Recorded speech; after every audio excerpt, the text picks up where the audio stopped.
السلام عليكم ورحمة الله وبركاته. الحمد لله الذي هدانا لهذا الدين وما كنا لنهتدي لولا أن هدانا الله. أشهد أن لا إله إلا الله وحده لا شريك له وأشهد أن محمدا عبده ورسوله. اللهم صل وسلم وبارك على نبينا محمد وعلى آله وصحبه أجمعين. سبحانك لا علم لنا إلا ما علمتنا إنك أنت العليم الحكيم. رب اشرح لي صدري ويسر لي أمري واحلل عقدة من لساني يفقه قولي ولا حول ولا قوة إلا بالله العلي العظيم. أما بعد. Tuan-tuan yang dirahmati Allah Subhanahu wa taala, alhamdulillah, setinggi-tinggi kesyukuran kehadrat Allah Jalla wa ala, pada malam ini kita diizinkan dari Allah untuk berjumpa. Kita ada skip satu tarikh kan? Satu ke dua? Satu je kan? InsyaAllah itu kita akan sambung lepas daripada jadual ni. Dan kalau mengikut persetujuan jawatankuasa hari itu, seandainya tarikh itu habis dan silibus kita belum habis, kita akan bawa sikit lagi, tambah dalam barangkali seminggu dua lagi insyaAllah. Jadi kita tak perlu terkejar-kejar sangat. Baik, ini adalah nota yang kita bincangkan. Sebahagian itu memang ada dalam ini. Ini ringkasan nota yang kita bincangkan. Tajuk tentang as-sahabah hari itu kita dah bincang panjang. Ta'rif dia ialah man laqiyan Nabi sallallahu alaihi wasallam wa amana bihi wa mata 'alal Islam. Bertemu dengan Nabi, beriman dengannya serta mati dalam Islam.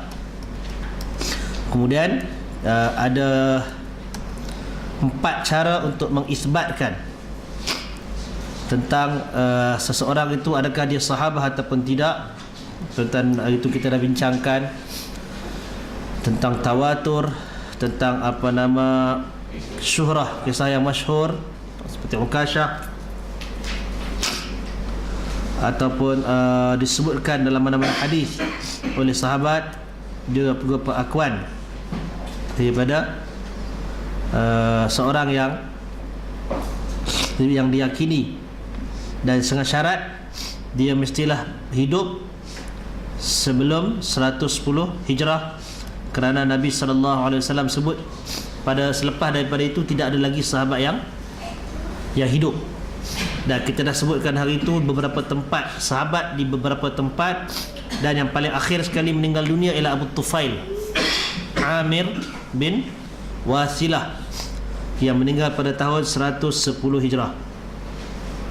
Baik, tingkatan sahabat kita sebutkan dah juga hari itu. Perbahasannya sama ada dikira daripada yang paling awal Islam, yang paling lama bersahabat dengan Nabi, dan yang berikutnya lah yang paling banyak riwayat. Dan setiap satu daripada aspek ini ada kelebihan dan keutamaannya berdasarkan kepada angle ataupun bidang ilmiah yang dikaitkan dengannya. Baik, yang seterusnya ialah adalatus sahabah, keadilan sahabat dari sudut periwayatan. Yang kita sebutkan ialah sepakat sahabat tidak ada, sepakat ulama tidak ada sahabat yang berbohong. Kalau ada orang yang pernah sebutkan kononnya Nabi SAW telah bersabda, man kadzaba alayya muta'ammidan falyatabawwa maq'adahu minan nar, barang siapa yang berdusta atas namaku dengan sengaja, maka siaplah baginya tempat duduk dalam neraka. Kononnya perkataan itu timbul kerana ada di kalangan sahabat yang cuba berbohong atas nama Nabi, dan itu adalah pandangan dan andaian yang sangat salah. Perkataan Nabi itu tidak merujuk kepada sahabat, tapi itu ialah nubuah, kenabian Nabi. Perkataan Nabi itu bukan sekadar terhenti kepentingannya di zaman sahabat, bahkan perkataan Nabi itu pentingnya ia sampai kepada akhir zaman. Jadi Nabi warning di zat itu valid sampai bila-bila masa, dan dia tidak merujuk kepada mana-mana sahabat. Dan sebenarnya ulama Ahlus Sunnah wal Jamaah telah sepakat dalam bab ini, tidak ada di kalangan sahabat yang berbohong. Tetapi apa yang ada di kalangan sahabat ialah atas nama dia manusia, dia ada yang terlupa dan dia ada yang tersilap. Itu tanda bahawasanya para sahabat juga adalah manusia seperti kita. Tuan-tuan boleh rujuk dalam suratul Fath ayat 29, hadis riwayat Al-Bukhari yang nombor 3673, manaqibus sahabah. Dan juga secara logik akalnya, sahabat ni berkorban jiwa, raga, segala benda, darah, tumpahkan darah, habiskan tenaga, habiskan wang ringgit untuk mempertahankan agama, membina ummah, sebar dakwah. Tiba-tiba takkan dia nak hancurkan benda tu dengan hadis-hadis palsu. Dan seterusnya ialah kalaulah di kalangan sahabat ni ada yang berdusta, tentu saja tidak akan ada sahabat yang lain yang akan boleh membiarkan benda itu berlaku. Takkan ada. Sebabkan bila manusia seperti Abu Dzar umpamanya menyatakan sesuatu yang tidak diketahui oleh Umar suruh apa? Bawa Umar 2 saksi, tunjuk aku. Itu benda yang Umar terlepas pandang, ya? Bukan terlepas pandang, dia tak dengar yang tu. Abu Dzar dengar, bila Abu Dzar sampaikan, bawa Umar saksi. Bila Umar juga mendengar Hisham membaca Quran lain daripada apa yang Rasul ajak kat dia dalam solat, dia dengar Hisham baca dalam solat. Ialah pasal dia nak berhentikan kau tu tengah solat, dia tunggu habis kau tu solat, dia pegang cekak tarik pergi jumpa Nabi. Pasal dia kata kawan ni baca lain daripada apa yang Rasulullah ajak dia.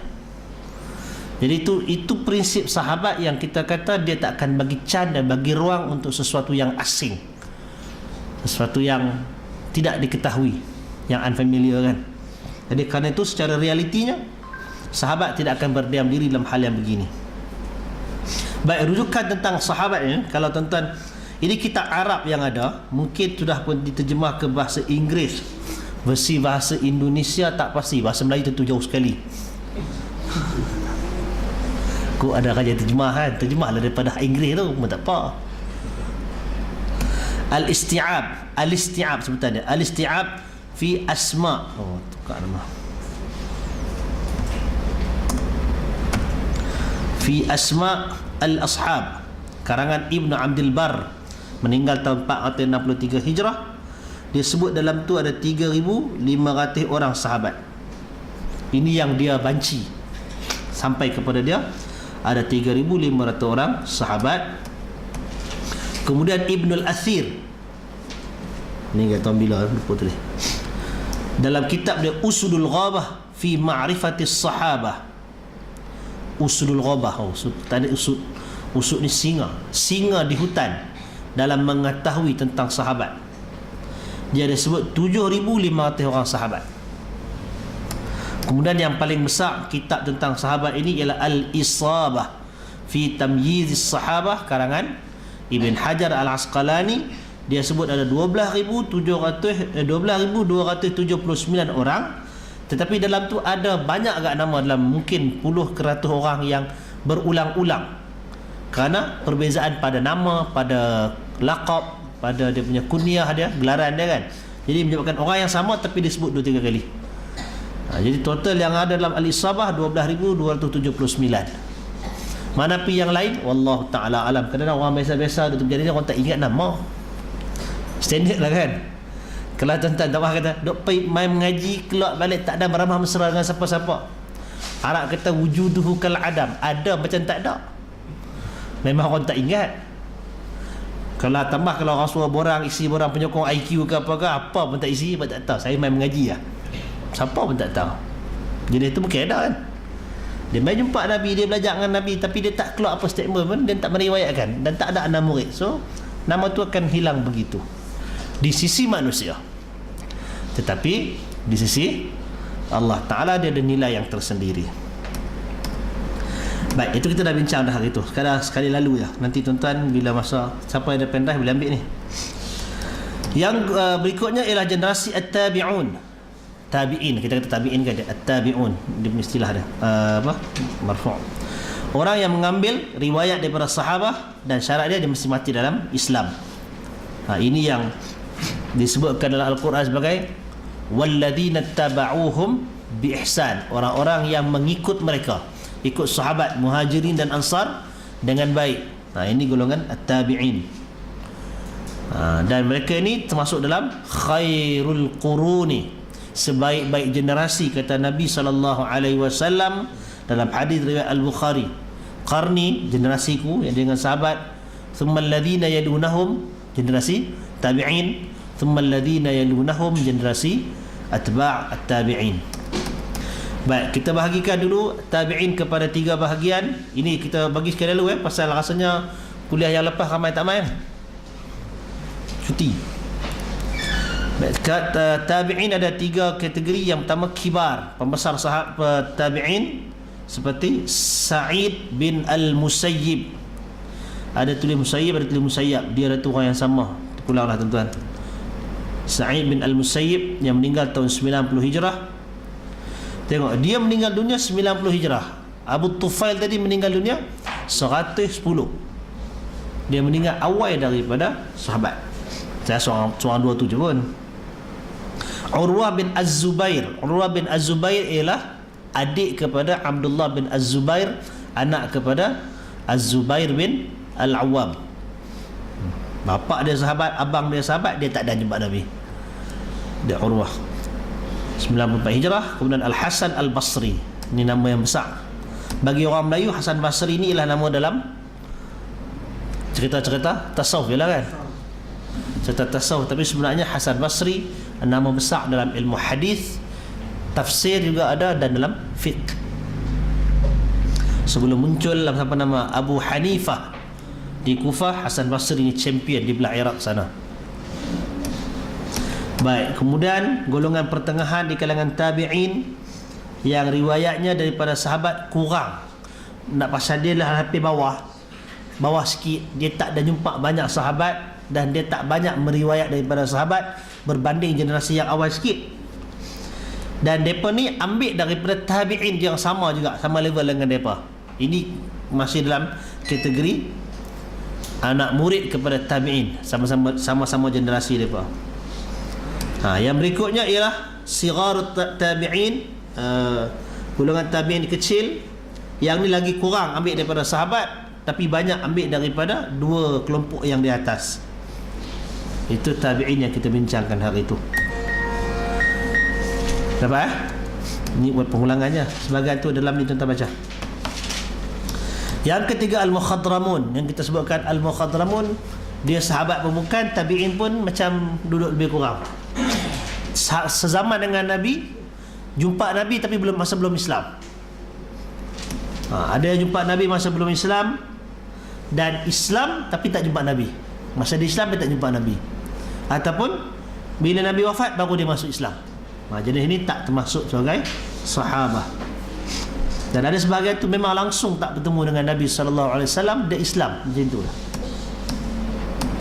Seperti Amr bin Maimun Al-Azdi 74 Hijrah meninggal, Suwaid bin Ghafalah tahun 80 Hijrah, Abu Uthman An-Nahdi tahun 95 Hijrah. Juga termasuk dengan Mukhadramun kita sebut hari itu Najashiyan Ashamah. Baik, dan syarat dia riwayat daripada Mukhadramun ini diterima kalau dia menyampaikan cerita tu selepas Islamnya. Peristiwa tu dia alami semasa dia belum Islam. Ini kita belajar tajuk tahammul hari tu ni, awal-awal gitu. Kalau dia terima alami peristiwa dengan Nabi itu sebelum dia Islam, dan dia menyampaikan perkara tu selepas dia Islam, maka riwayatnya itu diterima jika cukup syarat, dan sanadnya dikira bersambung. Baik, dan yang keempat yang kita tak bincang hari itu, atba' at-tabi'in. Ini generasi yang berikutnya. Atba'ut tabi'in. Atba' ni pengikut, tabi'in pun pengikut juga. Baik, ta'rifnya ialah orang yang meriwayatkan daripada tabi'in, generasi yang C tadi, dan mati dalam Islam. Jadi kalau cerita atba' tabi'in ni tuan-tuan, ta'rif ulama, dia lebih merujuk kepada periwayatan, adanya pengaliran ilmu, pengetahuan daripada sahabat kepada generasi bawah, yang tu dipanggil tabi'in. Daripada tabi'in ada pengaliran ilmu dan maklumat kepada generasi bawah, itu yang dipanggil atba'ut tabi'in. Kalau orang biasa orang tepi jalan macam tu, apa pun tak kecimpung dengan ilmu ni, seakan-akan tak masuk dalam ni pun, pasal dia tidak meriwayatkan dan dia tidak menyampaikan. Dari sudut pengkelasan ilmiah hanya begitu. Tapi kalau dia orang saleh, itu termasuk dalam generasi salafus saleh, pasal dia 3 generasi yang awal. Baik. Dan tabi'in ini, atba'ut tabi'in ini sama macam golongan yang awal. Mereka ini termasuk sebagai khairul qurun, sebaik-baik generasi. Sama juga macam tadi, dia ada 3 tabaqat ataupun 3 level. Yang kibar atba'ut tabi'in ini banyak meriwayatkan daripada tabi'in. Ini anak-anak murid awal Hasan Basri, anak-anak murid awal siapa tadi? Tuan-tuan tengok nama tadi. Sa'id Musayyab, Urwah dan sebagainya. Ini golongan atba' at-tabi'in.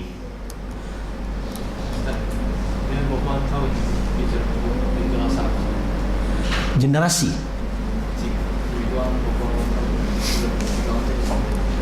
Tak sampai 300. Atba'ut tabi'in ni pun last kali Imam Malik dan sebagainya meninggal tahun apa? 179 kan? Kalau generasi Al-Bukhari dan sebagainya lapis 200. Takat tu ya. Baik, dan yang berikutnya ialah sigar tabi'in. Jadi macam Malik bin Anas, Al-Auza'i, Al-Thawri, Syu'bah ni, ini termasuk sebagai kibar sebenarnya. Kibar atba'ut tabi'in. Dia pun tak masuk sebagai tabi'in, terus sebagai kibar pasal dia ambil daripada orang yang di atas mereka. Kalau kalau bukan dia atba', ya. Abu Hanifah tu sebenarnya dia tak disebutkan pasal dia bukan dalam jalur ulama hadis. Kalau di kalangan mazhab Hanafi ni, di lapis itu orang kenal dalam bab hadis ni Muhammad Hasan Syaibani. Yes, Muhammad Hasan Syaibani sebagai ulama hadis dalam mazhab Hanafi. Syafi'i duduk di bawah sigar, duduk dalam sigar atba' tabi'in. Dia meriwayatkan daripada Imam Malik. Imam Malik pun ambil daripada Nafi'. Nafi' dia sezaman dengan dia, baru ambil daripada Salim Maula Ibnu Umar. Maknanya daripada Nafi'. Nafi' itu sekarang masih dalam atba' tabi'in, kemudian ambil daripada tabi'in, ambil daripada sahabat. Jadi duduk dalam lingkungan itu Imam Syafi'i, Muhammad Hasan Syaibani, Malik bin Anas, Al-Auza'i, Sufyan Al-Thawri. Sufyan Al-Thawri ini antara nama-nama besar atba'ut tabi'in. Al-Thawri, ya. Syu'bah. Ini Syu'bah, nama-nama yang Syu'bah ini dengan Imam belah Iraq, ada dia punya rangkaian riwayat. Ini contoh atba' tabi'in. Baik, jadi generasi pembuku hadis ni, dia duduk daripada sigar tabi'in dan ke bawah. Pasal macam Ibnu Majah dan sebagainya dah duduk di bawah generasi. Kalau turun lagi bawah macam Al-Baihaqi, itu dah lagi dah lepas tahun dah tu. Jadi itu tak termasuk sebagai atba'ut tabi'in. Tadi sebenarnya nak masukkan senarai pembuku hadis tu, tapi bila tengok sini pun ada, tak apalah, kita akan sampai tajuknya nanti. Pembuku hadis ini bermuka surat 100 ada kan, ini kemudian ujung. Baik, ini habis tentang tabaqat ruwat, ke level perawi hadis. Kita masuk pada satu lagi yang ini disebutkan oleh para ulama dari sudut ilmu ulum mustalah hadis, tapi dari sudut praktikalnya tak berapa memberi kesan. Sekarang ini sekadar istilah sahaja. Yang pertama ialah gelaran Al-Musnid. Gelaran Al-Musnid ini diberikan kepada orang yang meriwayatkan hadis dengan sanadnya. Ini dalam level gelaran di martabat yang paling rendah lah. Dia meriwayatkan hadis dengan sanadnya. Al-Musnid dipanggil. Selalu kita dengar musnad Musnad tu benda yang diriwayatkan dengan sanad. Musnid orang yang meriwayatkan hadis tu dengan sanad. Sanad tu kita bincang hari itu, rantaian perawi hadis. Tak banyak orang yang kita jumpa gelaran Al-Musnid. Baru dalam 2-3 minggu lepas juga ada seorang orang Malaysia dalam blog tu dia dapat pangkat datuk, orang bubuh dia Al-Musnid. Syekh apa nama hak duduk di belah Rembau sana tu. Itu seorang je yang dia guna untuk diri dia Al-Musnid. Dia gunakan, orang bagi tak tahulah. Dan Al-Muhaddith, orang yang takhassus ni maknanya dia punya specialize. Dia pengkhususan dia ialah dalam bidang hadis dan ilmu mustalah hadis. Semua ilmu dan cabang ilmu hadis duduk dalam pengkhususan dia, dan orang ini menjadi rujukan kepada ulama dan penuntut ilmu. Baru dia sampai kepada level muhaddis. Banyak mana, dalam mana dia punya penguasaan, wallahu ta'ala alam, tetapi itu berdasarkan kepada pengiktirafan orang yang sezaman dengannya. Pasal itu kalau kita merujuk kepada individu-individu seperti Syekh Muhammad Nasiruddin Al-Albani umpamanya, berdasarkan kepada produk yang dia keluarkan dan kepada bagaimana sambutan penuntut ilmu dan juga sama-sama ulama tentang apa yang dia bawa, dan dia juga menjadi rujukan yang diiktiraf dan diterima. Kita bukan katakan dia sebagai manusia yang tidak ada salah. Kita katakan dia adalah manusia, dan manusia tu boleh terlupa dan boleh tersalah. Sebahagian daripada salah tu dia sedar dan dia betulkan, dan sebahagian lagi mungkin dia memang salah dan dia tak sempat betulkan. Itu tanda dia manusia. Tetapi oleh kerana dia menjadi rujukan dan dia diiktiraf sebenarnya, maka gelaran Al-Muhaddith itu untuk orang seperti Al-Albani itu layak. Cuma jangan bandinglah Al-Muhaddith nama itu dengan muhaddith mungkin kita nak nama siapa, Imam Ahmad ke apa ke, tak acilah macam tu. Tak bolehlah kita nak bandingkan begitu. Tetapi sesuai dengan zamannya. Kalau takat kita orang mai tanya 2-3 hadis lepas tu tak ingat, itu tak boleh panggil muhaddith lagi. Malu ke orang, tolong jangan panggil lah. Takat saya orang besar-besar tu saya panggil muhaddith, malu ke orang. Kerana kita ni ada satu sifat di kalangan penuntut ni, dia ada ghulu, melampau. Lebih-lebih pula, sikit-sikit sudahlah, jangan jack balik kan. Yang ketiga Al-Hafidh. Al-Hafidh ialah gelaran untuk orang yang mengetahui kebanyakan, bukan semua, kebanyakan hadis secara sanad, matan dan illahnya. Illah ni ialah apa? Defect, cacat. Tapi cacat dalam ilmu hadis ini, illah ni, dia bukan semua cacat itu dikira cacat. Kadang-kadang ada yang dikira macam defect, tetapi bila dinilai semula, dia tidak dikira sebagai defect. Itu ada kesan, dia punya istilah. Al-Imam As-San'ani umpamanya dalam Subulus Salam, bila dia huraikan hadis tu, dia sebut Ibn Hajar kata hadis ni ada illah, ada defect. Dia try cari, dia kata illah ghairu qadihah, dipanggil. Illah tu tidak mencederakan. Tidak, cacat yang tidak mencederakan. Maknanya tu bukan cacat. Orang sangka tak cacat, tapi sebenarnya tak. Tapi secara umum illah cacat. Untuk gelaran ni ada tak nilai dari jumlah hadis yang dah tahu dah? Sebahagian buku memang tulis, tetapi nak menetapkan sukat siapa yang fikir kau tu. Secara realistiknya angka tu tak berapa nak boleh pegang lah. Ada buku ni. Ya, sebagian penulis memang tulis hafal 100,000 hadis, hafal 500,000 hadis. Siapa yang pernah sukat dia timbang tik pakai tasbih Aisyah tu lah. Ada orang timbang ni pakai tu sukat? Tak kot. Kadang-kadang sebahagian tu berdasarkan pada tulisan kan, dan apa yang dia ajar. Siapa nak suka? Jadi secara umumnya kita katakan dia mengetahui kebanyakan. Kebanyakan tu mungkin dalam 60%, 70%. Dan dia bukan sekadar tahu hadis secara sanad dan matan. Itu satu benda. Kadang-kadang ada orang hanya tahu matan, dia tak tahu sanadnya. Dan ada orang tahu sanad, kadang-kadang matan tu tertukar. Dan satu hadis kita sebut dah dulu. Hadis tu dia bukan kira pada teks yang berbeza. Teks sama datang daripada sanad yang berbeza pun dikira hadis yang berbeza.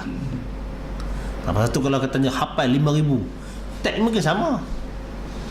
Mungkin tak sampai 5,000 teksnya, matannya, tetapi dia punya jalur sanad tu berbeza. Baik, dan dari satu sudut ialah Al-Hafidh ini dalam sudut keilmuan tamadun Islam dulu digunakan di bidang hadis. Dia tidak digunakan di bidang Quran macam orang Melayu buat. Kalau orang Melayu dia akan letak pada orang yang hafal Quran. Kadang-kadang orang tu tak mengaku pun hafal Quran, dengar dia baca Quran hafal, boh terus Al-Hafidh ingatkan dia. Dah dalam poster Al-Hafidh takkan ada siapa nak berani betul salah kat poster saya tu. Ada orang nak buat lagu tu. Mereka diam je lah. Ustaz dia jaga ya kan. Dah hampa angkat tinggi sangat. Cuba bagi biasa-biasa je. Lihat ini siapa-siapa tukang buat poster siapa ni. Cuba bagi hak biasa-biasa je. Melainkan kalau dia ada gelaran akademik yang diiktiraf, universiti dah bagi sebagainya, itu pakailah, tak apalah kan. Dunia akademik begitu. Tak apa.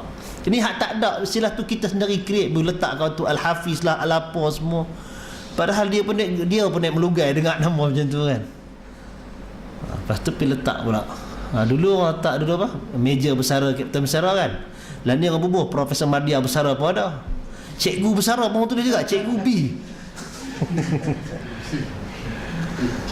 Apalah. Ada juga IRB. Kalau lawyer pun apa?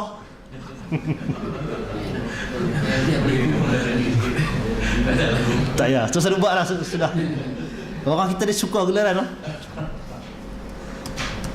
Taklah kalau gelaran tu setimpal dengan kedudukan tu boleh gagah lah. Cuma kadang-kadang lebih daripada had, kita pun tak segan. Baik, Al-Hafidh. Dan berikutnya dipanggil Al-Hujjah. Gelaran Al-Hujjah ni ialah dia up sikit daripada Al-Hafidh.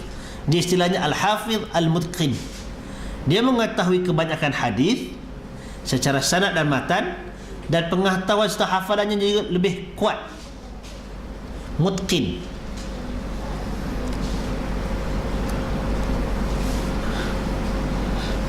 Kalau rajin baca kitab ulama-ulama ni, dia pun tak tulis. Selalu kalau petulis pun tulis kat muka depan dah.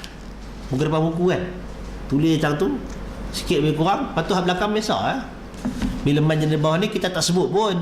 Ibn Hajar macam tu punya hebat pun kita tak panggil dah. Tiap-tiap kali sebut Al-Imam Al-Hafidh Ibn Hajar, sekali-sekala kita sebut lah kan.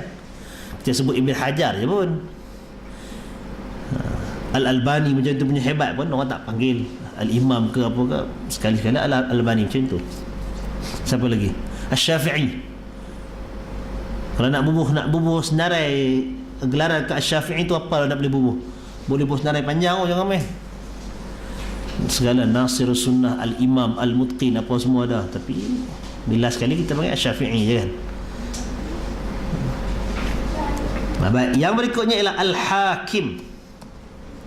Orang yang mengetahui keseluruhan hadis serta sanad secara sanad, matan dan illahnya, melainkan sikit-sikit tertinggal itu biasa.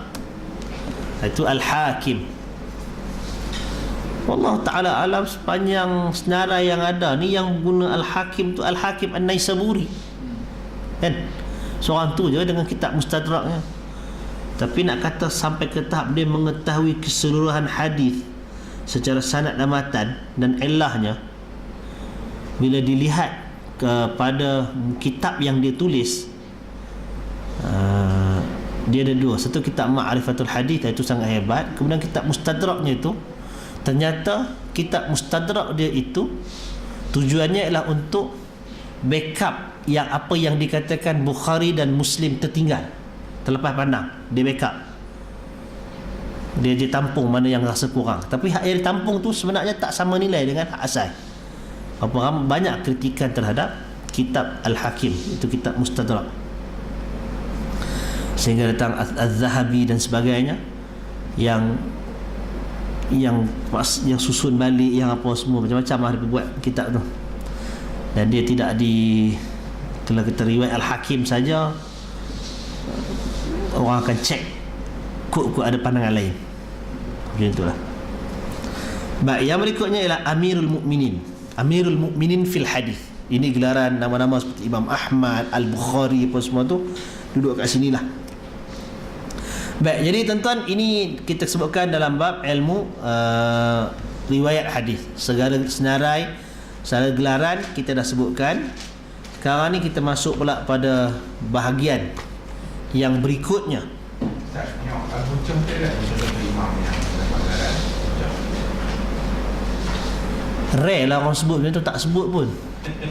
Ada kategori lah. Sekadar ada nama ni. Pasal tu kadang-kadang bila baca, bila masa nak pakai gelaran ni, dan dia tak bagi kesan pun kepada hadis tu. Hadis tu tetap juga orang akan tengok perbahasannya kepada istilah yang kita sebut dulu ni. Thiqatun sabat, thiqatun thiqah lagi apa? Saduq apa semua tu kan. Hak tu je orang ambil kira dalam riwayat. Yang ini orang tak kisah sangat. Cuma bila kita katakan orang yang muhaddis itu, maknanya ini adalah orang yang sebenarnya kita sangat layak untuk kita tuntut ilmu daripadanya. Dan mesti ke orang yang belajar hadis ini dengan bersanad duduk dekat tempat mana-mana ni? Tak semestinya. Yang ada sanad hadis itu barangkali paling tinggi dia boleh duduk dekat barangkali Al-Musnid. Tapi nak cerita Al-Musnid ni pun tuan-tuan, macam yang kita sebut dululah, bila kita baca hadis, tuan-tuan ada pernah ambil peduli sanad daripada siapa? Daripada siapa? Kalau lah ustaz mengajak kat situ baca sanad dulu baru baca matan, tak lama tu cerah. Pasal apa? Orang bisik kat belakang, dia duk cerita sanad banyak, ilmu tak masuk lagi. Pasal itu beza dah. Pasal orang awam dia lebih tertumpu kepada apa konten hadis yang dikemukakan, nak amal yang macam mana kan. Orang level tu dia nak tahu yang tu je. Main level tinggi sikit, dia nak tahu tentang validity hadis itu. Barulah kita up sikit. Malah kepada yang tinggi sikit, dia baru nak tahu siapa yang khabar hadis ni, di mana perbezaan dan pertikaiannya pula kan. Baik, jadi tuan-tuan yang dirahmati Allah, habis dah kita nota yang ni, kita buka buku. Nak bagi nota lain minggu depan pula. Kita ambil muka surat 19 daripada buku ni. Pempang buku ni pun dah ada. Siapa yang tak ada buku ni sudah dapatkan. Baru bagian pertama daripada buku ni.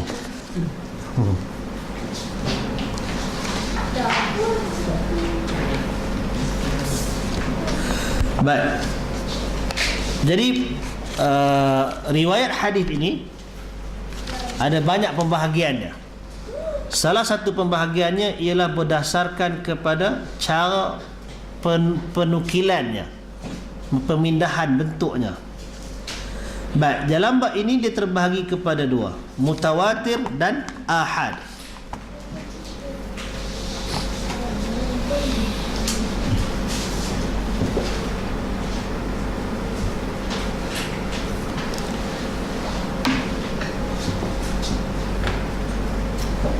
Ini pembahagian yang paling asas, yang paling awal.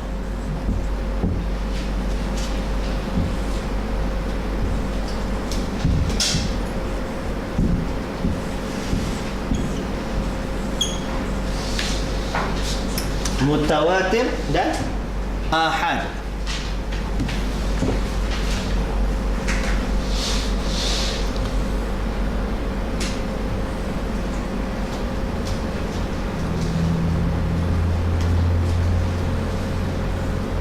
Baik, apa maksud dengan mutawatir?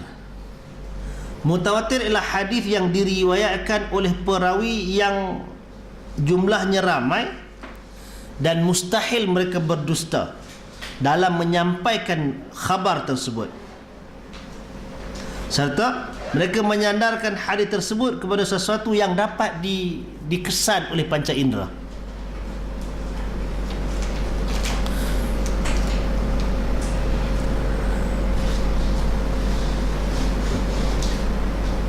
Baik, jadi poin di sini, kalau kita tengok tarifat, pertama sekali ialah bilangan. Bilangan dia tidak dinyatakan. Ada yang kata 40, ada yang kata 7, ada yang kata 12, ada yang kata 3. Maka kesimpulannya ialah bilangan itu ialah ramai. Ramai yang mana mustahil boleh berpakat untuk berdusta. Ramai yang mustahil berpakat untuk berdusta. Dan duduk dalam satu level. Yang jumlah ni duduk dalam satu level. Kalau kita pindahkan dalam konteks kita, orang yang menyampaikan dari melalui SMS, katalah daripada Mat pada Reza pada Cikgu Mat, itu satu tabaqat ke satu tabaqah yang lain, satu ke bawah kan. Tapi mutawatir pada level yang pertama ni dah ramai. Dia turun ke bawah pun bilangan yang ramai, turun ke bawah pun bilangan yang ramai. Itu dipanggil mutawatir. Poin yang pertama yang ni, bilangan. Dan poin yang kedua ialah bilangan yang ramai ini pula mustahil berdusta.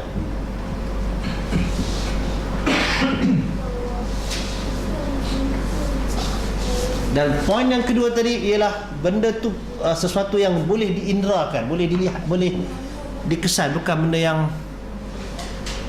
yang tidak apa? Tidak makul, sesuatu yang tidak dapat difahami. Boleh? Baik, dan hadis mutawatir ini terbahagi kepada dua.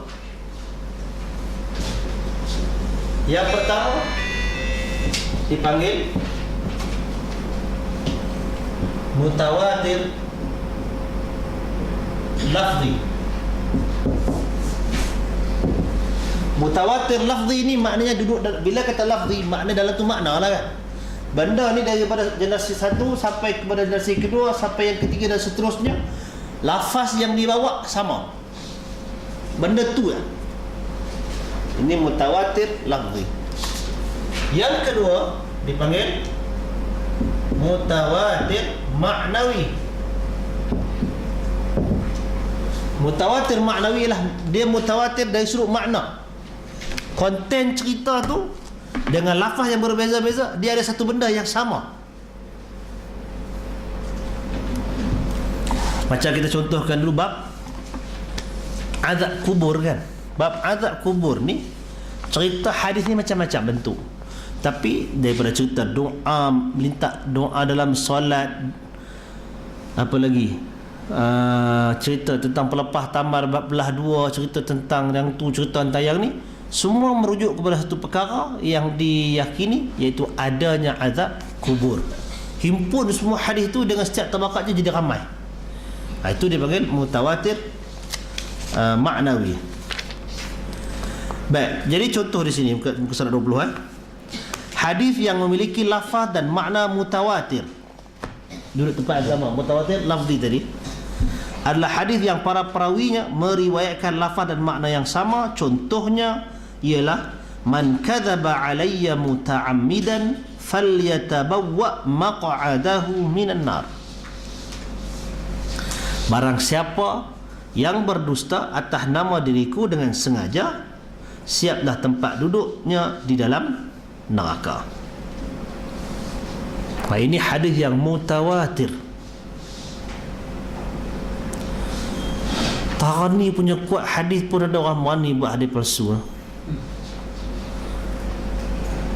Tak Tarani punya kuat pun ada orang dia boleh kata, dia boleh reka cerita kononnya Rasulullah begitu, Rasulullah begini, kononnya Rasulullah pakai kepiah muncung tajam ke atas. Tak. Kononnya Rasulullah pakai selipar tu macam bentuk roket pun ada. Tu orang panggil selipar Nabi tu. Kurma Nabi tu semua hadis palsu belaka tu. Termasuk hak baru ni dia cerita apa? Hak Nabi menyesal tak dan jumpa Imam Ghazali. Ada juga yang berani masuk neraka. Heran betul. Taklah ramai orang masuk neraka dengan dosa yang macam-macam. Betul tak? Tapi dengan main duduk saja tak tempah masuk neraka. Orang lain usahalah pi naik kelab, pi turun kelab, pi mabuk, pi apa semua, tempah masuk neraka kan. Itu pun kalau tak taubat dengan Allah Ta'ala, Allah bagi. Yang ni Nabi janji dah. Dusta atas nama Nabi dengan sengaja, siap tempat duduk dalam neraka. Duduk saja-saja, boleh makan. Kalau duduk lepas mengajar ada makan hidang, dia kepala hidang, haban paling special. Ada sampai surat lagi dapat kot atas. Tapi duduk dalam neraka. Ingat senang je Ustaz. Susah oh. Senang masuk neraka dah. Baik. Jadi lebih dari 60 orang sahabah meriwayatkan hadis ini dari Nabi SAW. Di antaranya adalah 10 sahabat yang telah dikhabar gembira dengan syurga. Dan begitu pula banyak orang meriwayatkan hadis ini dari mereka. Tak ada hadis yang sebanyak ini. Maksudnya hadis lain bila Nabi sampaikan, orang dengar ramai ratus kan. Tapi daripada ramai-ramai itu yang pakat-pakat pergi sebarkan pula benda tu, tidak seramai ini. Ini ramai yang dengar, 60 orang yang menceritakan pula benda tu. Dan orang yang di bawah tu pula ramai pula menceritakan. Menunjukkan apa? Pentingnya poin yang disebutkan dalam hadis ini.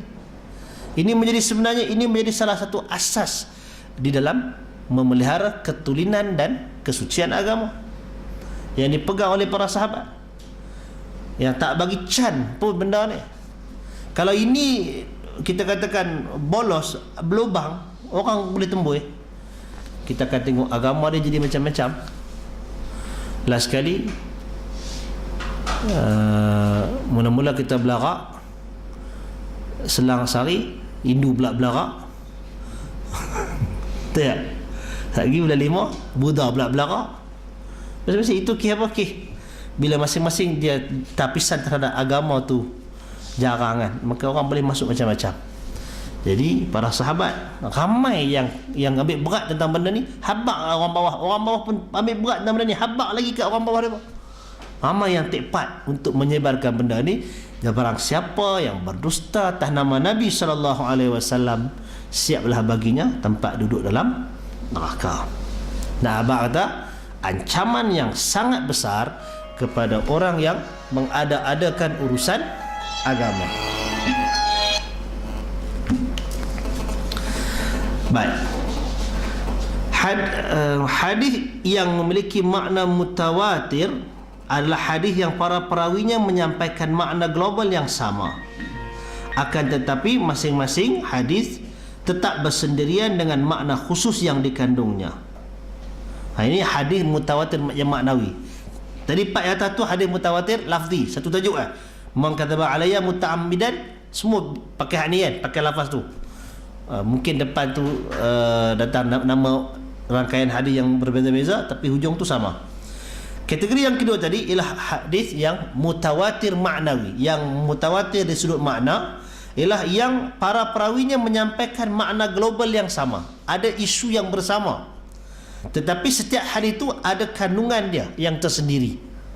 Bab ni cerita tadi bab doa, yang ni cerita bab orang yang kena azab kubur pasal mengadu domba, pasal kencing tak bersih dan sebagainya. Contohnya adalah berbagai hadis yang membicarakan tentang syafaat dan mengusap dua khuf. Hadis tentang syafaat ada macam-macam bentuk hadis, tapi yang penting dalam hadis, semua hadis itu sebut tentang isu syafaat. Jadi bab syafaat itu dikira sebagai mutawatir maknawi. Makna mutawatir. Ada di kalangan ulama yang sebut tentang turunnya turunnya Isa alaihi salam. Itu ceritanya dalam bentuk yang mutawatir maknawi. Ada ulama India yang tulis kitab, dihimpunkan hadis-hadis itu. Baik, sebagian ulama lain memberikan contoh dengan merangkumkannya dalam syair. Mimma tawatara hadithu man kadzdzaba wa man bana lillahi baitan wahtasab wa ru'yatun syafa'atun wal hawdu wa mashu khuffaini wa hadha ba'd. Antara hadis mutawatir adalah hadis man kadzdzaba tadi tu, man bana lillahi baitan, siapa yang membina masjid untuk Allah Ta'ala, sebuah rumah, dan mengharapkan pahala dari Allah. Ini hadis ini mutawatir. ru'yah, hadis tentang melihat Allah Ta'ala, hadis tentang syafaat, hadis tentang al-haud, telaga Nabi, dan hadis tentang menyapu di atas khuf. Ini adalah sebahagian contoh. Ulama-ulama dia buat syair nak meringkaskan apa, isu apa yang disebutkan. Baik, jadi dua bentuk hadis mutawatir ini mempunyai faedah yang seperti berikut. Pertama, memberikan faedah ilmu, iaitu kepastian mengenai keabsahan penisbatan hadis tersebut kepada orang yang menjadi sumbernya. Dan bila dia mutawatir, tuan-tuan, dia tak perlu nak semak sebenarnya satu persatu perawi hadis, kerana jumlah yang terlampau ramai. Jadi kita boleh ignore kalau dia tak kuat. Yang tak kuat dia tinggal, tapi hak kuat ramai kan. Jadi kita boleh ignore, dia tidak menjadi defect. 2-3 4 orang perawi yang lemah dalam rantaian hadis mutawatir itu tidak memberi kesan kepada hadis tersebut. Oh, tadi ni sangat lemah, orang tak ambil hadis dia. Tak apa, tak ambil ni, ada 10 lagi yang ambil. Jadi dia tak jadi kesan kepada konten hadis tersebut. Baik, yang keduanya ialah kewajipan untuk mengamalkan kandungan hadis tersebut dengan cara membenarkannya jika berupa berita dan menerapkannya, melaksanakan jika berupa tuntunan ataupun arahan. Ini hadis mutawatir. Boleh cakap ya? Baik, yang berikutnya ahad. Dia sebutannya A dipanjangkan. Ahad. A panjang, had pun panjang. Dia jamak daripada ahad. Ahad pendek. Ahad pendek, jamak dia ahad, panjang. Ta'rifnya, hadis ahad ialah hadis yang selain daripada mutawatir. Senang ya? Maknanya dia tak cukup syarat. Barangkali bila cukuplah dengan, kalau kita tengok bilangan rantaian, sini ramai, turun sini ramai, itu mutawatir. Tapi kalau sini seorang, turun sini seorang, tiba sini ramai, itu dah bukan mutawatir. Sini seorang, sini ramai, pun bukan mutawatir. Sini ramai, sini 2-3 orang, sini seorang 2, pun bukan mutawatir. Di semua duduk kategori ahad. Dan ahad itu pula nanti dipecahkan berdasarkan jumlah yang dikecilkan tadi ni. Kerana ada hadis yang sahabat mungkin seorang, mungkin 2 orang, tapi main bawah dah ramai, bawah lagi ramai. Beza dengan hadis mutawatir, peringkat awal tu dah ramai dah. Kalau sini, ataupun mungkin sahabat ramai, bawah ni dah kurang, bawah ni dah makin sikit.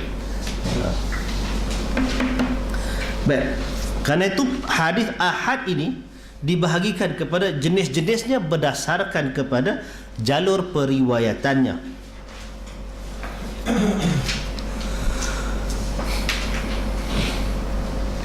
Ini pun tuan-tuan, sebenarnya bab ini, kategori yang ini dia tak berapa memberi kesan. Kita akan jumpa kesan tu pada bab yang menentukan dia terima tak terima hadis tu. Itu je kan. Tapi pasal ni kita lalulah benda ni.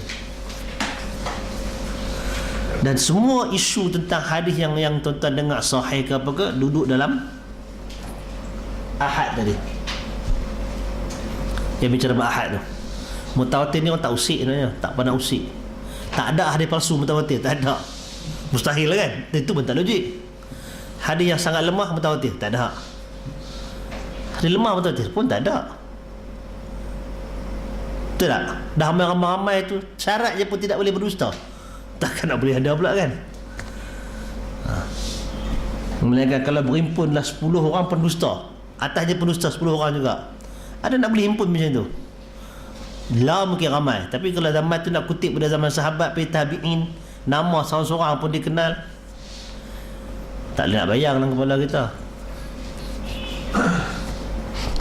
Baik, jadi berdasarkan jalur periwayatannya, hadis ahad terbagi kepada 3 jenis, iaitu hadis masyhur, aziz dan gharib.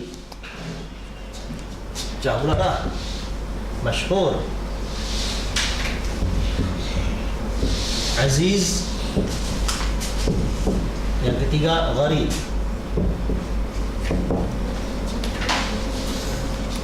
Istilah ni tuan-tuan, dari satu ilmu ke satu ilmu, kadang-kadang tu dia ada beza. Istilah masyhur itu kita kena tengok berdasarkan kepada ta'rif mustalah hadis. Masyhur adalah hadis yang diriwayatkan oleh 3 orang perawi atau lebih, tetapi tidak sampai kepada darjat mutawatir. Maknanya dia tak ambil kira 3. Contohnya hadis al-muslim man salim al-muslimuna min lisanihi wa yadihi. Seorang muslim adalah orang yang tidak mengganggu orang Islam dengan lidah dan tangannya. Maksudnya ialah, kalau hadis ini terjemah harfi ialah, orang muslim itu ialah orang muslim lain selamat daripada lidah dan tangannya. Tidak kan? Maksudnya dia tak ganggu lah kan, orang lain selamat. Yang kedua ialah hadis yang dipanggil aziz.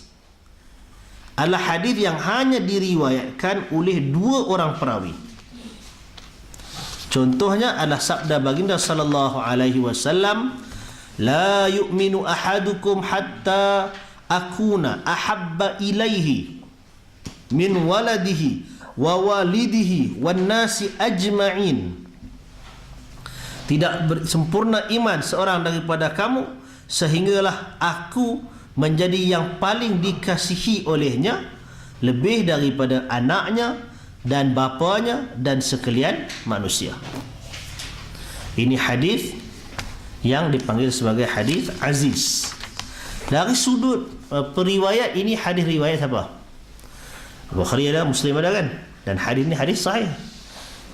Kategori hadis sahih, tapi dari sudut pecahan mutawatir ahad, duduk ke ahad belah mana? Duduk dekat tempat aziz. Pasal apa aziz? Pasal perawinya 2 orang. Tapi kita pernah ambil kira itu? Tak. Setakat level kita mengaji kita tak ambil tahu. Tapi yang ni kita lalulah tajuk ni. Daripada sekolah rendah belajar baca, siapa nak kena bincang tajuk ni? Tapi dah dalam buku. Semua daripada sekolah bincang siapa tajuk ni. Baik, yang berikutnya hadis gharib. Ini satu istilah juga tuan-tuan. Istilah gharib ni pada ilmu mustalah hadis. Bubuh ke Imam At-Tirmidzi, dia guna istilah gharib, makna dia lain. Bubuh ke imam lain, bila disebut gharib, bukan seperti sama makna dengan yang ni. Tu yang kita kata ilmu mustalah hadis ini, kalau nak perincikan satu-satu, susah juga sebenarnya. Pasal istilah yang digunakan dari satu ulama ke satu ulama, kadang-kadang dengan konten yang berbeza. Jadi kita tak boleh nak apply kawan ni punya istilah, bila letak kat kawan ni tak acilah, tak sama dia punya timbangan tu. Itu yang agak menyulitkan sebenarnya, yang kita tak boleh masuk dalam sistem.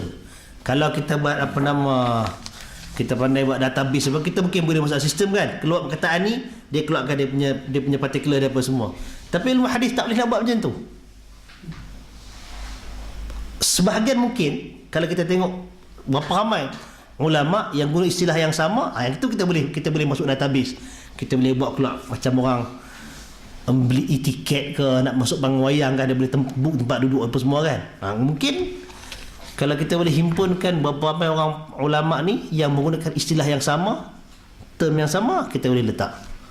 Tapi lapis yang berikutnya ataupun orang berikut, istilah dia dah lain, dia susah sikit yang tu. Kalau generasi yang ke bawah ini, kalau dia berkisar kepada apa yang diistilahkan oleh Ibnu Hajar, dia secara adilnya kita kata yang berpegang kepada aliran Ibnu Hajar, umpamanya lah kitab dia Nahbatul Fikar dan sebagainya kan. Tapi kalau kita ambil istilah yang sama pergi letak ke yang lain, itu susah. Macam istilah gharib ini, dia akan jadi agak ada masalah nanti. Baik, jadi dalam pembahagian ni, gharib adalah hadis yang hanya diriwayatkan oleh seorang perawi. Contohnya adalah sabda baginda, innamal a'malu binniyat wa innama likulli imri'in ma nawa. Hanya saja setiap amalan itu bergantung kepada niat, dan setiap orang akan mendapat yang sesuai dengan apa yang dia niatkan. Hadis ini tempatnya sebagai hadis gharib saja, tetapi dia mendapat sambutan daripada seluruh ulama hadis. Boleh katakan kebanyakan ulama hadis mula kitab hadis dengan tajuk ni. Tidak? Kata Imam Syafi'i apa? 1/3 agama kan hadis ni. Tapi tempat dia duduk sebagai hadis gharib. Ini gharib yang mana? Gharib dari sudut bilangan perawinya. Dia bukan gharib dari sudut orang lain tak riwayat, dia riwayat dah. Itu ada beza istilah tu. Dan contoh gharib dengan ulama alim. Contoh gharib beza. Pasal macam At-Tirmidzi dia guna hasan, gharib dan sebagainya, itu dia ada indikator dia sendiri. Memang dia ada merujuk kepada bilangan, tetapi bila dia rangkumkan istilah tu, menyebabkan ulama kata sebenarnya nak masuk apa? Wa hadha gharib, wa hadha, istilah tu nak kena faham dia merujuk kepada apa. Jadi secara umumnya rangka awalnya gharib ni merujukkan kepada bilangan seorang. Sikit. Adakah hadis daripada isteri Nabi itu ada yang macam ni? Sebenarnya banyak hadis yang macam ni. Boleh katakan gharib ni banyak hadis yang satu tabaqat tu satu je. Banyak. Kan? Banyak kalau kita tengok tu. Ada juga yang kadang-kadang satu dia pecah dua. Imam Muslim umpamanya, ulama lain ada juga. Dalam senarai itu, sekali dia akan tulis tahwil. Maknanya daripada satu cabang, satu, dua, main ketiga tu dia pecah dua cabang. Dia akan sebut dua cabang tu, kembali balik kepada satu. Ataupun dia pecah yang ni pergi sana, yang ni pergi sini. Dia sebut juga tu. Pasal tu, tuan belajar mustalah hadis ni, dia nak kena kalau kita betul-betul nak mulim, orang panggil, nak betul menguasai, dia kena satu kitab sunan ke apa, kena letak satu nak praktikal terus. Jadi itu masalah kepala. Kan? Kita kata target daripada awal tu, ngaji ni tamat tak mana.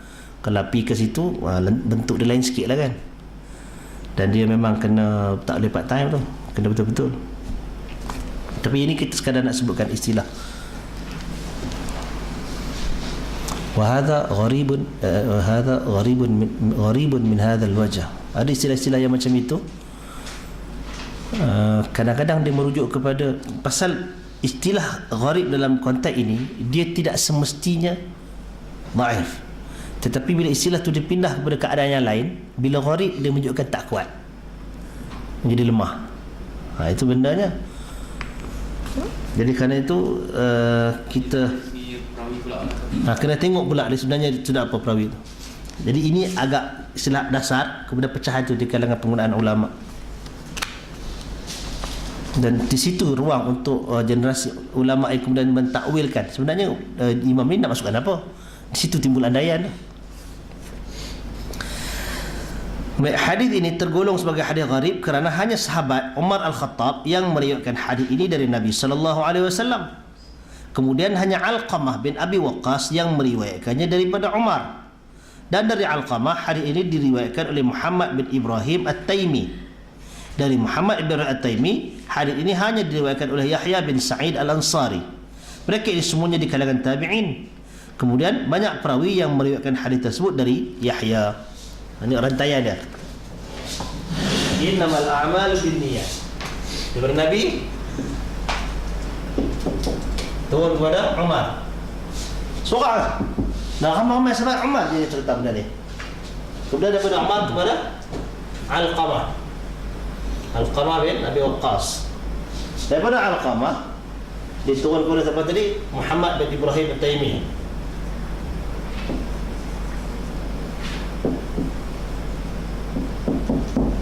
Dan daripada Muhammad bin Ibrahim At-Taimi turun kepada Yahya bin Sa'id Al-Ansari. Daripada Yahya ni baru dia pecah. Jadi orang ambil kira banyak tu di sini. Orang kata hadis dia mutawatir. Dah, hadis tak mutawatir. Pasal dia mula banyak di sini. Asal dia kata 1, 2, 3, 4 level semua satu Kerana itu tak diambil kira banyak yang di bawah ni. Yang diambil kira ialah level yang awal. Tak nak tentukan hadis itu dia duduk tempat apa? Mutawatir ke, ahad dari sudut aziz ke, apa tadi ni? Dia lebih kurang 3 peringkat awal lah. Dia masa lepas lebih tabi'in tu. Sekarang ni semua tabi'in ni. Banyak lah hadis macam ni. Sebenarnya banyak ada macam ni. Mungkinlah yang lain tu satu-satu sini dua kan. Ataupun sini dua, sini dah turun jadi satu-satu. Nanti dia mula daripada satu seorang yang sumber yang dapat tu. Yang terima maksudnya. Maksudnya ni? Dia terima kepada Nabi seorang dia. Dia bukan maksud di isu dia terima daripada Nabi seorang. Yang menyampaikan daripada Nabi itu seorang. Terima tentu ramai. Mungkin dengar ramai kan. Dengar ramai. Dengar tu ramai, tapi yang mengkhabarkan tu seorang. Itu termasuk. Macam hadis yang Nabi tegur masa dia khutbah tu masa yang itu hadis dia. Sulaik Al-Ghatfani kan. Kawan tu seorang ke tegur. Dalam khutbah ramai orang. Tapi yang cerita seorang. Seorang tu dua orang yang cerita benda tu. Bukan semua satu isi masjid ceritakan balik benda tu. Itu isu yang kita sebut dulu. Bukan semua sahabat mengajak. Yang mengajaknya akan cerita balik. Dan bukan semua yang mengajak akan cerita setiap benda yang Nabi sebut. Kadang-kadang dia tak sebut benda tu. Nampak? Baik. Jadi kita tengok sikit lagi. Berbagai jenis hadis ahad berdasarkan darjatnya. Jadi hadis yang kita nak bincang selepas daripada ni ia duduk dalam kategori ahad. Baik, berdasarkan darjatnya pula. Tadi berdasarkan bilangan, berdasarkan jalur periwayat. Sekarang ni berdasarkan kepada darjat. Baik, hadis ahad terbagi pada 5. Yang pertama sahih li dzati. Sahih atas diri dia sendiri. Baca satu tang tu dah kira sahih dah. Yang kedua sahih li ghairihi. Dia sahih tetapi dengan bantuan ada lagi jalur yang lain. Yang ketiga hasan li dzati, dia hasan atas diri dia sendiri. Yang kedua hasan li ghairihi, hasan atas sebab orang lain atau sebab pada sokongan yang lain. Dan yang berikutnya dhaif. Dia tak ada dhaif li dzati, dhaif li ghairihi tak ada lah. Dhaif tu atas diri dia sendiri. Pasal kalau sebenarnya hadis sahih li dzati.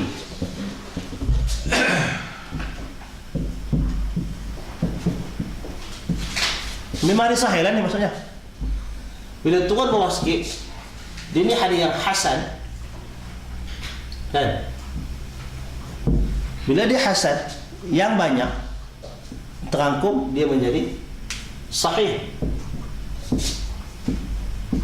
li ghairihi. Pasal tu dia sahih, pasal dia tak diri sendiri, dia ada himpunan hadis-hadis hasan. Dia juga jadi sahih. Bawah daripada hadis ni ialah hadis dhaif.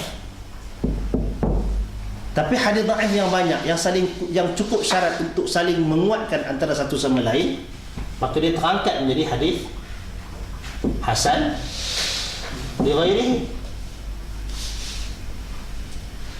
Nampak dia punya flow chart tu.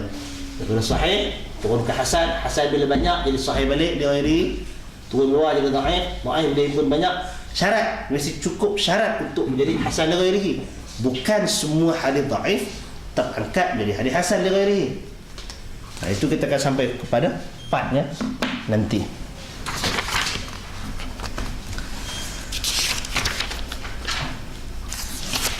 Baik, kita ambil satu tentang hadis sahih li dzatihi. Sahih li dzatihi adalah hadis yang diriwayatkan oleh seorang perawi yang adil. Pasal tu syarat dia bukan kena ramai, seorang perawi. Yang penting adil, dhabit. Yang kita sebutkan dulu, yang sempurna sanadnya.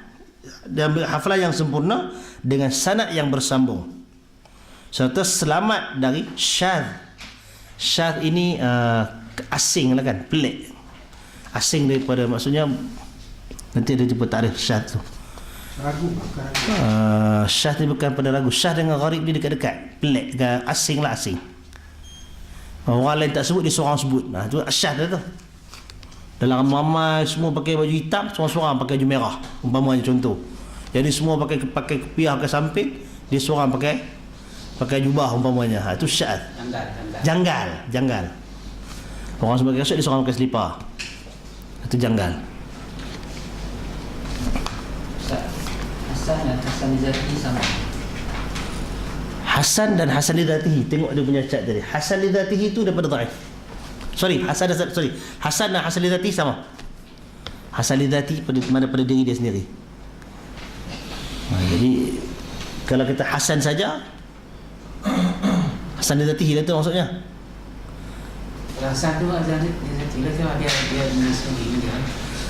Dia diterima. Dia pasal kita akan jumpa nanti, hasan tu dia kurang pada value perawi je, tapi tak cacat. Dia tak duduk bawah paras. Sama level. Kalau kita letakkan paras, kita buat carta unjuran dia kan, dia duduk level yang lulus lagi, dia tak turun bawah. Tapi antara dia dengan perawi yang satu lagi, dia lebih tinggi. Hak tinggi tu sahih, hak di bawah ni hasan.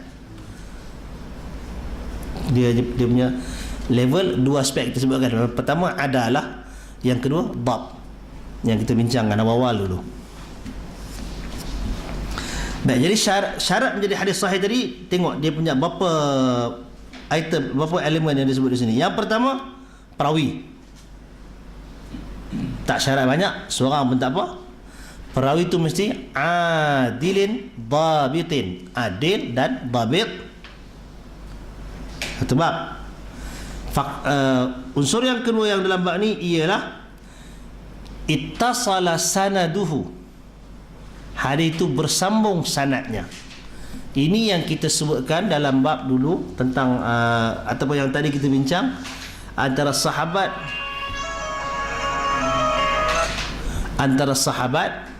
dengan tabi'in. Daripada tabi'in itu pula ada level dia, baru kepada atba'ut tabi'in. Senarai memang sahih, tetapi kawan ni tak pernah berjumpa kawan tu, tak sama dia punya timing. Kawan ni meninggal tahun 90, kawan ni riwayat cerita tu tahun 110, sandak kat dia, tak boleh lah kan. Jadi kerana tu dia mesti ittasala sanadu, bersambung sanadnya. Itu faktor yang berikutnya.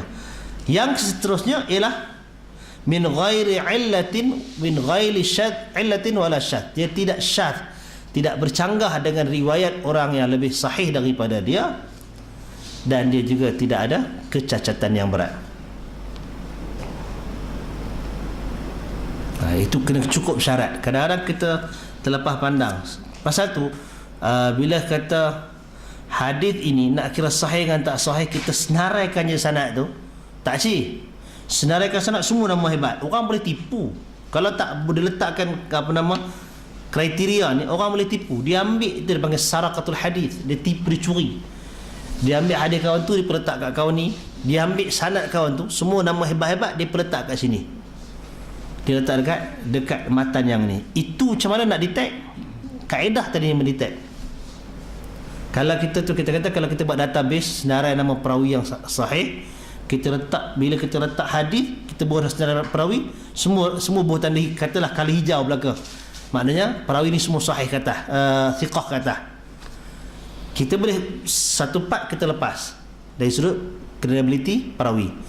Tapi dari sudut adakah sanadnya bersama atau tidak, yang tu antara nama dengan nama tu, bainas satarain tu, antara dua nama tu, tengah-tengah tu ada bersambung ke tidak, bertemu ke tidak. Pasal tu syarat Bukhari, dia mesti bertemu. Thubut luqya dia panggil, atau imkan luqya, dia mesti ada ruang untuk bertemu. Kalaupun sezaman, tapi seorang duduk Kufah, seorang duduk di Madinah, dan Madinah tak pernah pergi Kufah, Kufah tak pernah pergi Madinah, nama dua-dua besar, boleh tak itu kira sahih? Dia tak cukup syarat sanad bersambung. Orang boleh kutip nama kawan, letak dalam tu, jual nama daripada dulu sampai lah, jual nama dia terkenal kan, tapi tak sambung. Macam tu. Yang berikutnya, orang boleh bagi comel lagi, cantik lagi, dia boleh bagi kena sama perawi tu, boleh kata bertemu semua dah, tapi dia sangkut pula pada pasal apa kau ni riwayat lagu ni ada perawi yang lebih kuat, lebih thiqah, riwayat yang berbeza. Itu jadi syadz. Jadi jangan pasal faham periwayat senarai ni riwayat lagu ni, padahal kau tu riwayat beza daripada yang ni. Matan yang sama. Topik yang sama. Barangkali topik yang sama, barangkali matan yang sama. Tu boleh dia. Pasal apa hak lebih kuat sebut macam lain, tiba-tiba kat hang sebut macam lain. Itu didetect. Dan bawalah kepada illah yang lain dan sebagainya. Itu ketelitian para ulama dalam menilai satu-satu hadis tu untuk dikira sebagai sahih. Dan kerja tu telah dilakukan oleh imam-imam seperti Al-Bukhari, Muslim. Boleh kata dia tebas hutan dia cerah dah buat. Kuk-kuk dia tinggal satu dua tunggu kita tersepak tu, maklum saja satu hutan dia punya besar dia buat. Kalau kata tiba-tiba macam mana boleh seorang macam Bukhari kita lupa hak yang ribu yang dia pernah tebas tu kan. Satu dua, kalau ada kritikan, tak nak sikit pun bagi bekas kepada kehebatan mereka. Susah nak cari benda ni. Kita mengaji, kita boleh tunjuk lah ni salah, tapi hak mereka tebas tu dulu.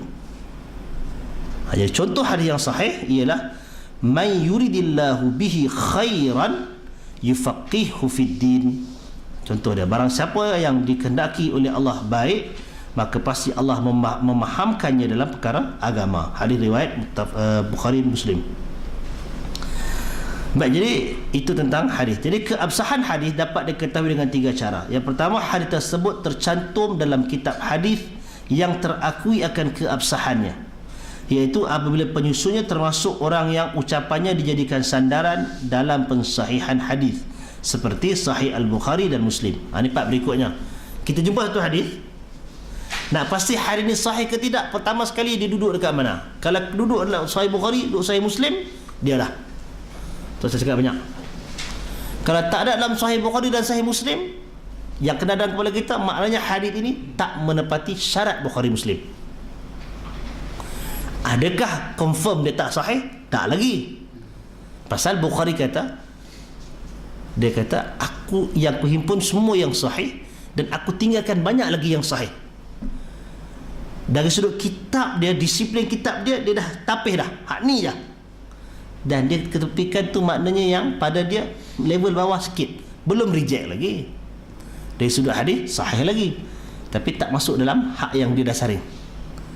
Maka dengan tu kita katakan, first kali tengok ada tak dalam Sahih Bukhari Muslim, tak ada, maka dia mungkin sahih, tapi duduk kat mana. Maka ranking berikutnya tengok dalam kitab-kitab sunan yang lain.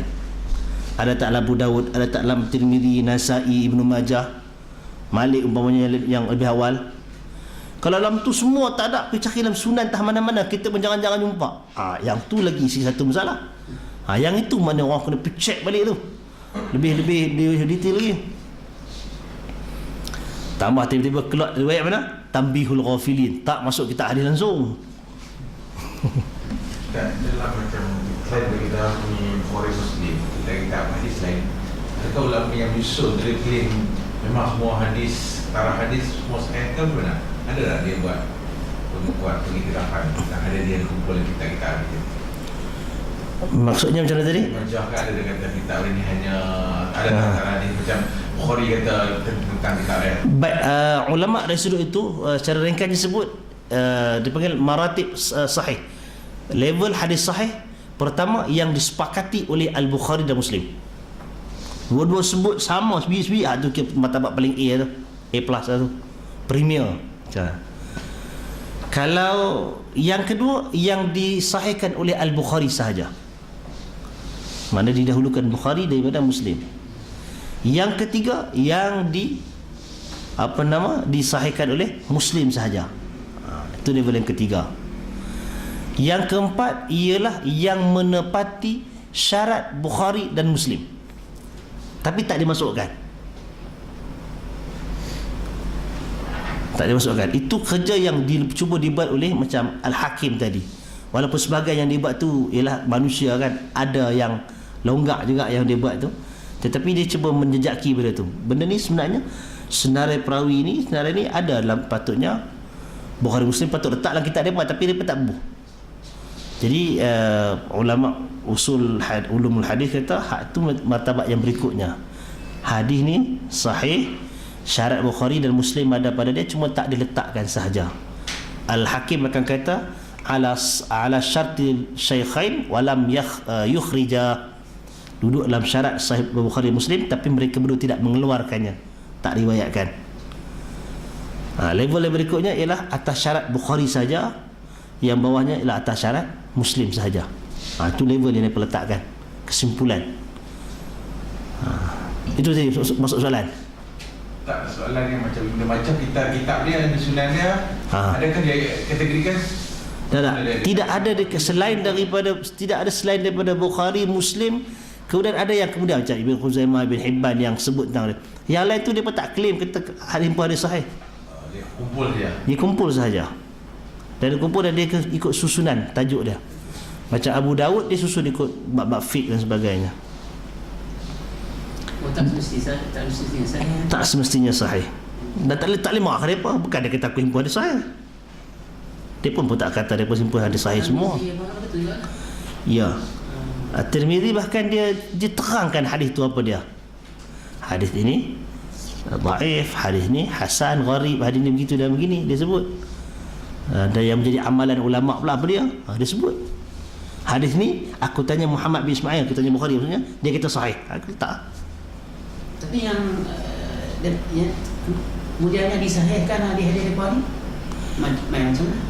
Maknanya maksudnya ialah dia pun tidak mensyaratkan, tetapi dia perhimpunlah sebagai tu banyak yang sahih.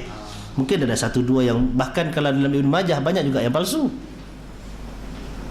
Kita nak katakan tak boleh nak salah depa, awak depa letak hadis palsu lah kita depa tak, depa bukan kata syarat hadis sahih. Depa letakkan tajuk hadis itu untuk pembahagian tajuk yang depa letakkan. Mai ulama kemudian berdasarkan kepada sanad yang depa senaraikan semak balik sahih ke tak sahih. Itu bendanya. Baik, sikit lagi. Keabsahan hadis tersebut ditegaskan oleh seorang imam yang ucapannya dijadikan sandaran dalam pensahihan hadis, dan ia tidak dikenal sebagai orang yang terlalu toleran dalam mengabsahkan sesuatu hadis. Cara yang kedua tadi ialah ia disahihkan oleh siapa? Dia disahihkan oleh Ibn Khuzaimah umpamanya. Ia disahihkan oleh Ibn Hibban. Ia disahihkan oleh Al-Hakim. Itu nama-nama besar. Cuma kadang-kadang ulama akan buat recheck. Ialah ulama daripada zaman berzaman sentiasa ilmunya berkembang, sentiasa ada buat kajian kan. Jadi akan ada pertimbangan dalam menyemak. Jadi timbul di situ satu istilah yang disebutkan sebagai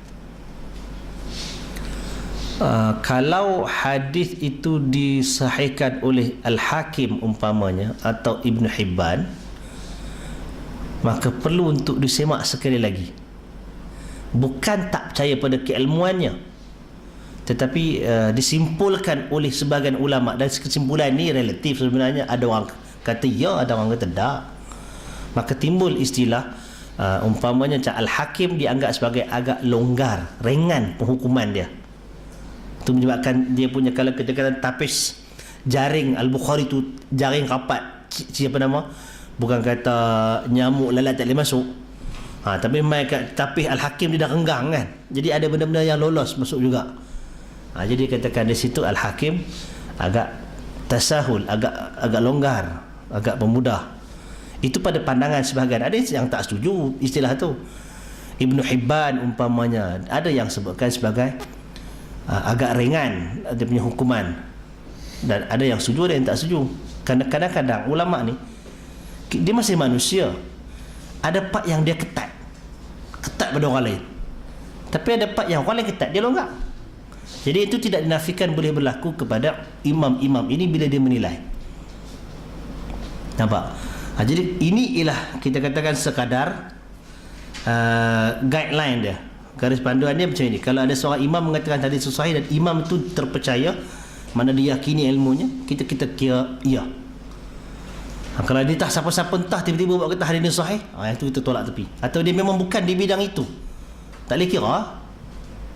Kita nak letak tiba-tiba ia disahihkan oleh ulama, nama dalam senarai ulama hadis tak ada, dalam senarai ulama tasawuf umpamanya, dalam senarai ulama fiqh, yang tu tak boleh ambil timbang. Kalau dalam lingkungan ulama hadis gagah lagi kan. Kalau ada zaman yang kemudian ini, nama besar seperti Al-Albani umpamanya, itu nama yang agak besar. Walaupun ada orang kata dia agak longgar, dulu orang kata dia ketat, tapi lama-lama orang kata dia longgar. Hak yang dhaif pun disahihkan. Ada orang kata macam itu.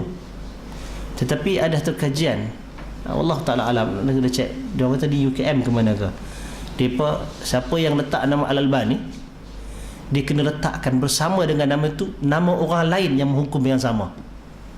Ternyata dalam tempoh berapa lama, setahun ke 2 tahun, tidak ada yang Albani hukum, melainkan akan ada orang lain hukum dengan benda yang sama yang sebelum daripada dia. Menunjukkan apa? Dia bukan seorang-seorang diri lah buat kerja tu. Akan ada orang lain yang lebih awal daripada dia yang juga menemui kesimpulan yang dia temui. Kalau silap juga, bukanlah dia seorang, ada lagi yang sebelum tu yang silap. dan itu nature manusia, kan? Baik, yang terakhir ialah meneliti para perawi hadis tersebut dan metod periwayatan mereka terhadap hadis tersebut. Apabila syarat-syarat keabsahan hadis telah terpenuh, maka hadis tersebut dapat dinyatakan sebagai hadis yang sahih. Selalunya orang ambil bab ketiga ni je. Kalau pengkaji dia akan ambil yang ketiga ni, dia akan cek satu-satu. Tapi sebenarnya kalau nama tu datang daripada Al-Bukhari, datang daripada Muslim, secara overallnya kita katakan cukup dah tu. Dan akan jadi agak kurang ajar bila hadis itu kita katakan ia diriwayatkan oleh Al-Bukhari dan hadis itu disahihkan oleh ulama yang kemudian. Tak cik, yang tu orang tak boleh terima. Tak usah buat yang tu, orang marah. Jangan buat. Kalau ada yang terbuat tu, dia tarik balik lah. Ataupun kata hadis ni riwayat Al-Bukhari dan dia sahih, orang tak boleh sebut yang tu. Dari sudut ilmu, sentimen ilmunya, kalau dah riwayat Al-Bukhari itu kira sahih dah tu, apa tu usah tambah lah hadis dan hadis ini sahih. Jangan buat macam tu.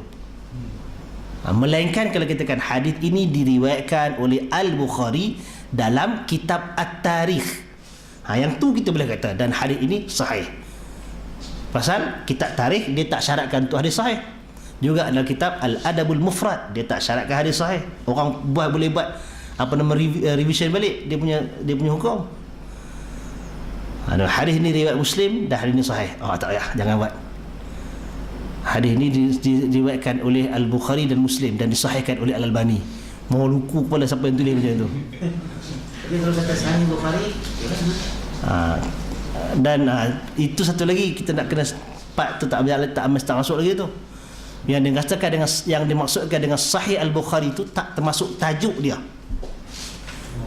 Dalam satu hadis dia ada tajuk tu tak termasuk. Dia hak bawah tu, siapa buka Sahih Bukhari, tajuk tu berkata Imam Qatadah, berkata apa semua, hak tu tak termasuk dalam Sahih Bukhari. Hak bawah tu yang bersanad itu dikira Sahih Bukhari. Kalau yang hanya matan saja itu tak dikira. Pasal Bukhari bernama Al-Jami' Al-Musnad. Dia kata mesti ada musnad. Musnad tu yang sahih. Kalau yang di atas tu barangkali sahih, barangkali tidak. Barangkali. kadang-kadang dia buat sebagai tajuk kan. Yang tajuk tu yang orang kritik. Padahal dia dah awal lah yang sahih tu yang bersanad tu. Yang tak bersanad tu pun banyak yang sahih banding yang tak sahih pun. Yang tajuk tu kan. Yang tu. Baik, ada apa lagi? Kita berhenti tekat ni dulu untuk malam ni. Adakah Imam Bukhari dan Muslim ni dia menolak hadis dhaif secara mutlak? Wallahu ta'ala a'lam. Antara yang agak ketat dalam penerimaan hadis dhaif ini ialah Bukhari dan Muslim. Mutlak tak mutlak tu bergantung sebenarnya kepada apa konten, apa maksud dia tu. Macam baru ni ada seorang ustaz dia minta Imam Bukhari dan Muslim dia tak tolak hadis dhaif untuk kita amal. Itu pun perkataan yang sangat umum yang boleh disalah faham. Sama ada kawan yang sebut tu tak faham. Dia pun dalam bidang hadis juga. Maksudnya apa di situ? Beramal, dari sudut amal. Kalau yang dimasukkan dengan dhaif itu adalah sesuatu yang boleh diangkat menjadi hasan dighairihi dan sebagainya, tak tunggu Bukhari Muslim, ulama lain pun ada ni kita boleh katakan. Kita tengok dia punya dia punya carta tadi. Hadis dhaif tetapi dia boleh ada syarat untuk dia diangkat menjadi hasan dighairihi. Maka hadis itu boleh beramal dan boleh buat hujah. Pada disiplin kebanyakan ulama hadis ia diterima. Ibn Hazim pun antara yang tak terima, tapi kata Ibn Hazim tak diterima dalam bab ni. Dia champion ilmu tapi bukan ulama hadis. Apa lagi? Kalau nak kata hadis dhaif sebagai hujah, itu kita pasal tu perkataan tu jangan dia tergantung umum begitu. Barangkali ustaz tu dia mungkin memasukkan pada ruang yang dia nak sebut. Jadi kita tak boleh ambil kat perkataan tu kita bawa pintu benda. Pun tak adil kepada dia, tak adil pada Imam Bukhari tu juga. Jadi maksudnya tadi apa? Kecil dia. Kena cek apa maksud dia yang tu. Kadang-kadang istilah kadang-kadang orang dia bercakap ada konten semasa dia kepada audiens dia tu. Dan itu tak semestinya sesuai untuk dipindahkan keluar. Ada adalah ahkam.net tu. Aha. Dia ada sebut lagi. Dari sudut dia apa hujung sekali apa dia nak maksudkan? Okay, Ustaz dia tengok akan .net kan. Ada bertahun dah tak buka benda tu. Sebut pun lupa kena tengok sedap apa dia maksudkan dengan perkataan tu. Di hujungnya dia nak apa? Dia nak kata apa?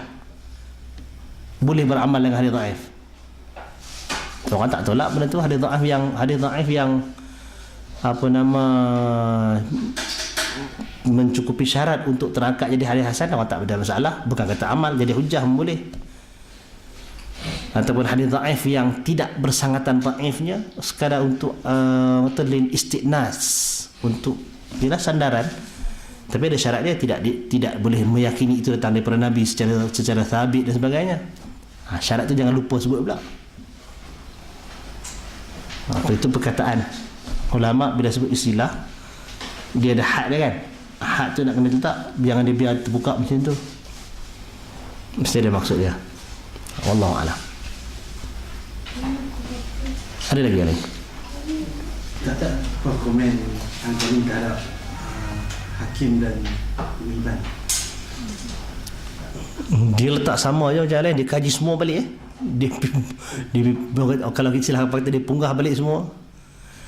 Maknanya nak istilah Al-Hakim sebagai ada kelonggaran itu istilah yang agak common lah, maknanya ramai yang sebut. Tetapi kalau in detail, bukan pada semua benda dia longgar. Ada terlepas tu memang ada. Mungkin orang nampak banyak kan, jadi warna dia macam itu orang boleh kata. Tapi tiba-tiba tengok satu tempat ketat kau ni. Itu antara benda yang sentiasa dikaji. Jadi tak ada sesuatu yang bersifat satu je, tak. Ada ruang manusia. Bila kata kita bercerita tentang manusia, dia ada ruang yang dia ketat, ada ruang yang dia longgar, yang kita kena ambil faham dan tak boleh hukum secara rambang semua sekali. Satu yang lebih adil ialah bukan pada menilai siapa dia, tetapi tengok apa hujah dia. Dalam macam Hakim umumnya dia mensahkan hadis tu, dia sandarkan hujah dia barangkali. Dia kan sandarlah, ada sandaran, mungkin sandaran tu betul atau mungkin dia tersilap dan sebagainya. Jadi pada anak, hadis ni disahkan oleh Hakim. Tak boleh Hakim longgar. Itu tak boleh, ayat tu tak apa nak kenalah dengan ilmu. Kita kata dia disahkan oleh Al-Hakim, tapi Al-Hakim ni dia terkenal juga pada sebahagian ulama sebagai ada kelonggaran. Maka kalau ada orang lain yang kontra berbeza daripada dia, kita tak boleh heran. Tapi belum pasti kebenaran daripada pihak mana, itu kena semak pula lah hujah masing-masing. Sama aja ilmu dalam bab penilaian kan, sama aja, kena tengok hujah lah. Kenapa ulama ni terima pasal hujahnya begitu, kenapa ulama ni tolak pasal hujahnya begitu. Kenapa ulama ada yang mensahihkan hadis turun untuk sujud dengan tangan, dan kenapa ada yang mendhaifkannya? Kalau tuan-tuan boleh baca Syekh Salim Hilali dalam dia mentahqiq kitab Al-Muharrar umpamanya, dia senaraikanlah hujah-hujah ialah dia ambil daripada Albani tu, hujah Albani tu. Jadi kita boleh nampak pertimbangan dari situ. Barangkali ialah bila kita tengok apa hujah yang dia kemukakan tu, kita boleh menilai. Barangkali dia sudut dia kuat, kita baca macam tak kuat belah sini pula. Itu penilaian pula kan. Wallahu a'lam. Cuma satulah bila kita penuntut ilmu kan, kita belajar dulu adab penuntut ilmu ini. Dalam ilmu hadis, adab penuntut ilmu tu awal sekali dia bubuh, supaya sebenarnya orang yang belajar hadis ni dia lebih beretika dan beradab. Sangat tak kena bila kawan kata belajar ilmu hadis jadi makin tak beradab. Itu kalau ada yang jadi macam tu, sebenarnya tu dia salah lorong tu, tak tahu memang mana masuk, silap lah tu. Pasal tajuk adab penuntut ilmu ni dalam ilmu hadis tajuk yang paling awal. Bila kita lupa yang tu, orang akan beralih, belajar hadis tak dapat adab, dia pergi mengaji sufi pula baru nak dapatkan adab. Akhirnya bukan dapat adab, apa benda pun kita tak tahu. Jadi wallahu a'lam. Antara mutawatir dengan ahad ni, dari segi peratusan yang mana balik? Ahad paling banyak, mutawatir tak banyak. Kalau peratusan tu, Wallahu ta'ala alam. Mana tak sempat baca, kita tengok kok ada ulama dia yang kira benda tu. Tak, kadang-kadang ada orang kira. Kadang-kadang ada orang dia rajin dia kira benda tu. 90% ke 10% ke. Terlalu sedikit lah. Mutawatir tak banyak. Banyak. Mungkin yang banyak pun pada mutawatir maknawi. Itu mungkin banyak sikit lah. Mutawatir lafzi memang sangat rare lah. Kalau ada orang boleh. Ahad yang majoritinya. Ya, majoritinya ahad. Dan di situlah ilmu dia berkembang. Kalau boleh kata majoritinya mutawatir, tak bincang dah tajuk-tajuk kecil-kecil ni. Habis dah tajuk tu, tak ada dah. Tak ada. Ha. Masalah Ha. Tak jumpa lah kitab dia mungkin takat tu lah. Tak lepih ke depan dah habis sejak tu ya. Ada Nabi ya. Itu hikmah Allah Ta'ala bagi kat kita boleh mengaji. Kita pun lepas kalau semua mutawatir, kita cuma kelas baca senarai hadis mutawatir dah selesai kita. Tak mengaji belum hadis ni. Wallahu a'lam. Habis dah kan? Lewat. InsyaAllah kita akan jumpa lagi pada tajuk yang berikutnya dan tarikh yang berikutnya lah. Wallahu ta'ala a'lam. Assalamualaikum warahmatullahi wabarakatuh.